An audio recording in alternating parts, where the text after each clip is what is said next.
మిత్రులందరికీ నమస్కారం. మిత్రులారా, ఇక్కడ ఒక చిన్న కథ ఉంది. ఆ చిన్న కథను చదువుతాను, చూడండి.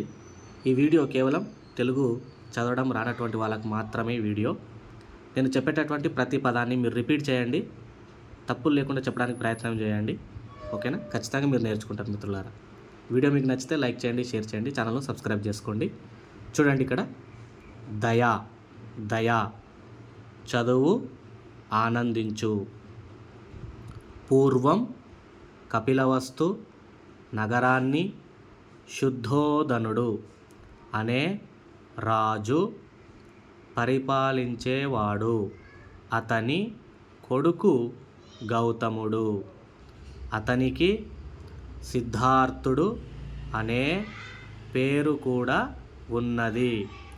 గౌతముడు చిన్నతనం నుండి పెద్దల మీద గౌరవం, భూతదయ వంటి సుగుణాలతో పెరిగాడు. దేవదత్తుడు అతని చిన్ననాటి మిత్రుడు. ఒకనాడు వాళ్ళిద్దరూ నదీ తీరానికి పోయారు. అక్కడ ఆకాశంలో హాయిగా ఎగిరే హంసలను దేవదత్తుడు చూశాడు. వాటిని వేటాడాలని బాణంతో కొట్టాడు. ఆ బాణం ఒక హంసకు తగిలి గిలగిలా కొట్టుకుంటూ గౌతముని ముందు పడ్డది. గౌతముడు జాలితో కింద పడ్డ హంసను ఒడిలోకి ఇక్కడ చూడండి ఒడిలోకి తీసుకొని నెమ్మదిగా బాణం తీశాడు. దాని శరీరాన్ని నిమురుతూ దానికి ఊరట కలిగించాడు.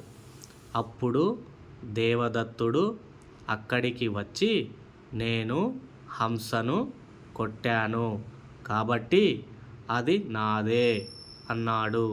మిత్రమా, ఆకాశంలో హాయిగా ఎగిరే హంసను ఎందుకు హింసించావు? జీవహింస పాపం కదా అంటూ హంసను ఇవ్వడానికి గౌతముడు ఇష్టపడలేదు. దాంతో వాళ్ళ కొట్లాట రాజుగారి దగ్గరికి పోయింది. ఇద్దరు రాజాస్థానంలో న్యాయాధికారికి విన్నవించారు. దేవదత్తుని బాణం వల్ల హంస చచ్చిపోతే అది అతనిది అయ్యేది. కానీ భూతదయతో గౌతముడు దాని ప్రాణాన్ని కాపాడినందువల్ల అది గౌతమునిదే అవుతుందని న్యాయాధికారి తీర్పు చెప్పాడు. ఈ తీర్పుతో దేవదత్తుడు సంతోషపడలేదు. వెంటనే న్యాయాధికారి ఒక పీటను తెప్పించి దానిమీద హంసను ఉంచమన్నాడు. గౌతముణ్ణి, దేవదత్తుణ్ణి విడివిడిగా హంసను పిలువమన్నాడు. అది ఎవరి దగ్గరకు పోతే అది వారిది అవుతుందని చెప్పాడు.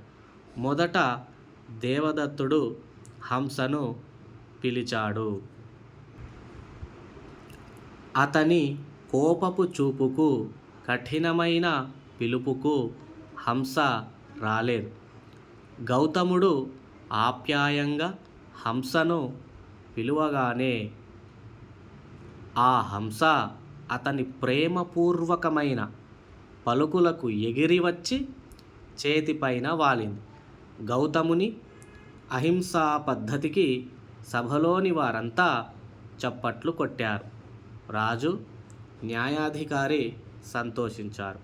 అందువల్ల కాఠిన్యం కంటే ప్రేమ, దయ ఉన్న వాళ్ళకే అందరి మన్నన దొరుకుతుంది. ఇది మిత్రులారా చిన్న కథ. ఈ వీడియోలో ఉన్నటువంటి ఇక్కడ ఉన్నటువంటి కథలో ప్రతి పదాన్ని నేను స్పష్టంగా చెప్పడం జరిగింది. మీరు ఆ పదాలను విని మీరు మళ్ళీ ఒక్కసారి మీరు పదాలను రిపీట్ చేయండి, ప్రాక్టీస్ చేయండి. తర్వాత ఇందులో ఉన్నటువంటి కఠిన పదాలని సెలెక్ట్ చేసుకొని అవి ఒక నోట్బుక్లో ప్రాక్టీస్ చేయండి మిత్రులారా. తప్పులు లేకుండా రాయగలుగుతారు, చదవగలుగుతారు. ఈ వీడియో మీకు యూస్ఫుల్ అనిపిస్తే వీడియోను లైక్ చేయండి, షేర్ చేయండి, ఛానల్ను సబ్స్క్రైబ్ చేసుకోండి. Thank you very much.